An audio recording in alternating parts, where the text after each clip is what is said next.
So, as I'm sure you've already heard, China's DeepSeek AI has been causing a lot of noise in the US tech industry, and for good reason. Not only did they release and open source an AI model that outperforms OpenAI's state-of-the-art o1, but they were able to build it for only $5.5 million and made it accessible to everyone for completely free. This was, of course, a major blow to OpenAI's entire business model and shocked a lot of people in the industry who didn't expect China to catch up this quickly. Now, what I noticed is that a lot of people are missing the true significance of this moment. Yes, it is bad for American AI companies, but it is so much more than that. America falling behind in the AI race could be one of the most catastrophic mistakes in human history. To understand why, we first need to understand the trajectory we are currently on. Here we have OpenAI's 5 levels or stages of AI, which represents how they envision AI progressing over time. Level 1 is chatbots, so classic LLMs like GPT-3, GPT-4, etc. Level 2 is reasoners, models that have human-level problem solving. I'd say OpenAI's O model series is in this category. While they still aren't human-level problem solvers yet, at least not for every task,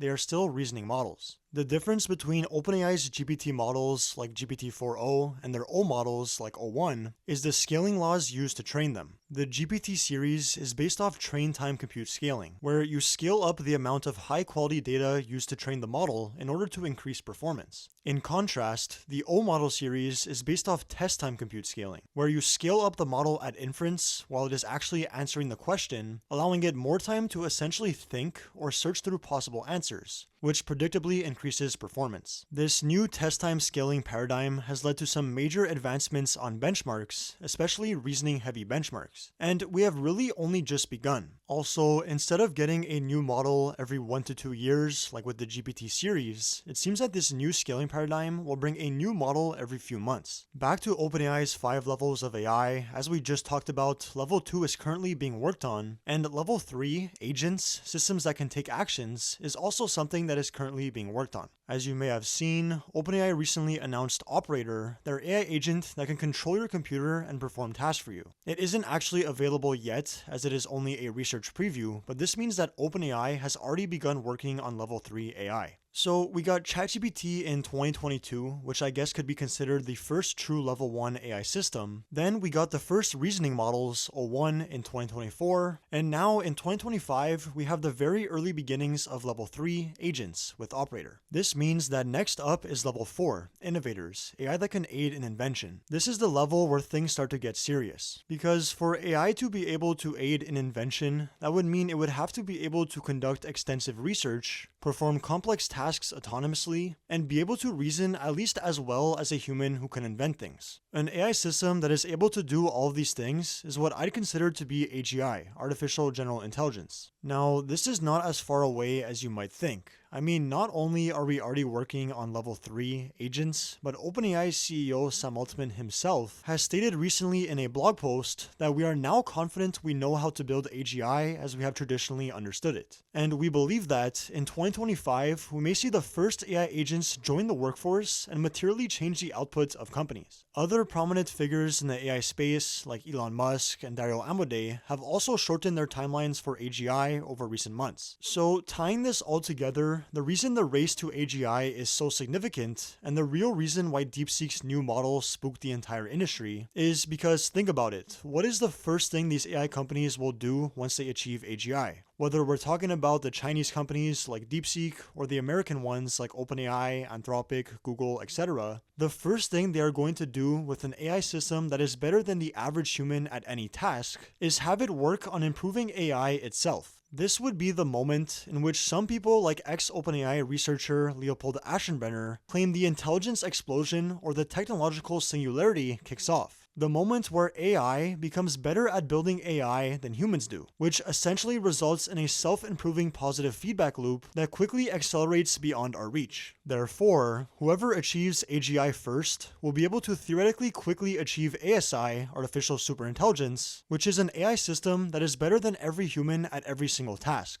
Anthropic CEO Dario Amodei recently talked about this in an interview in reference to the new DeepSeek R1 model that shocked the entire industry. Check this out. Because of this critical period, right? I think I maybe didn't come earlier in this interview, but in other interviews I've said 2026, 2027 is the critical window.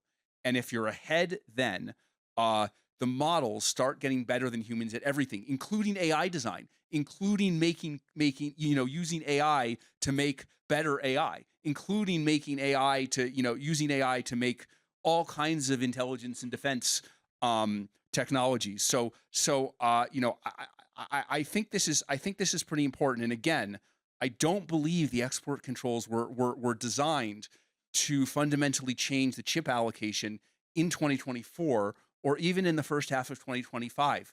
Like, again, DeepSeek's cluster, same order of magnitude as the cluster of the frontier companies in the US. I don't think that could ever have been prevented. Now, there is also another clip from this same interview where he further touches on this critical window in 2026 to 2027, claiming that whoever is ahead during this time might just be ahead forever. Take a look. So 2026, 2027 is when you effectively get to AGI across the board. And it's the threshold moment. Whoever's ahead then is ahead forever. Is that what you're saying? Potentially. I mean, we don't know these things, but there's a risk of this.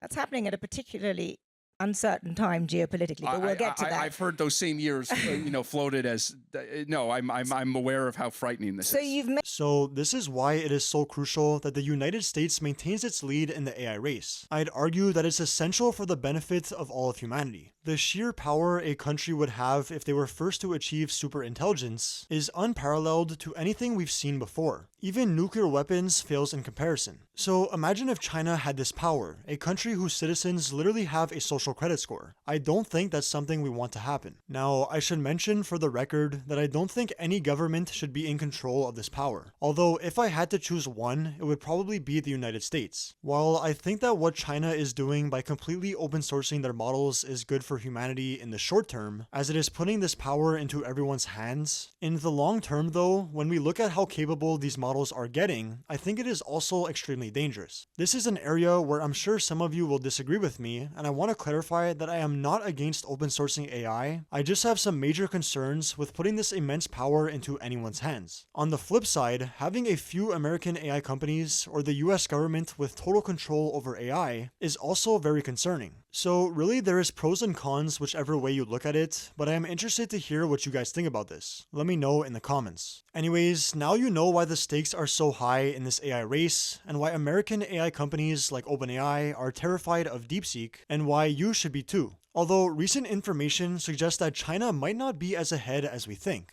As you can see from the title of this article, OpenAI has evidence that its models helped train China's DeepSeek. It states, OpenAI told the Financial Times that it found evidence linking DeepSeek to the use of distillation, a common technique developers use to train AI models by extracting data from larger, more capable ones. It's an efficient way to train smaller models at a fraction of the more than $100 million that OpenAI spent to train GPT-4. While developers can use OpenAI's API to integrate its AI with their own applications, distilling the outputs to build rival models is a violation of OpenAI's terms of service. OpenAI has not provided details of the evidence it found. So while this isn't confirmed yet, this would definitely make DeepSeek's R1 model a lot less impressive. Because if they truly use distillation, which is essentially the transfer of knowledge from a larger model into a smaller one, then this would be the reason they are getting insane performance for such a low cost. This would also suggest that China is not as ahead as we thought, as I mentioned earlier, but then again, who knows what's really going on behind closed doors in China. They could easily be working on a much bigger model in secret with chips that the US doesn't know about, and they'd have very good reason not to advertise it. I mean, we saw President Trump announce Project Stargate last week, a $500 billion investment into building AI infrastructure in the United States. This is on the scale of the Apollo program and Manhattan Project when measured as a fraction of GDP. So I'm sure China is well aware of this project, and if they want to win the AI race, they're going to have to at least attempt to replicate this major infrastructure build-out, and probably already are. Anyways, all this to say, the AI race, which is probably the most important race humanity has ever been a part of, is heating up and the finish line is approaching. I don't know who is going to win, but I hope whoever does uses this technology responsibly for the benefit of humanity rather than its downfall. Because at the end of the day, this isn't just about winning, it's about shaping the future of our world. On that note, thank you guys so much for watching, I hope you enjoyed the video, and I'll be seeing you in the next one.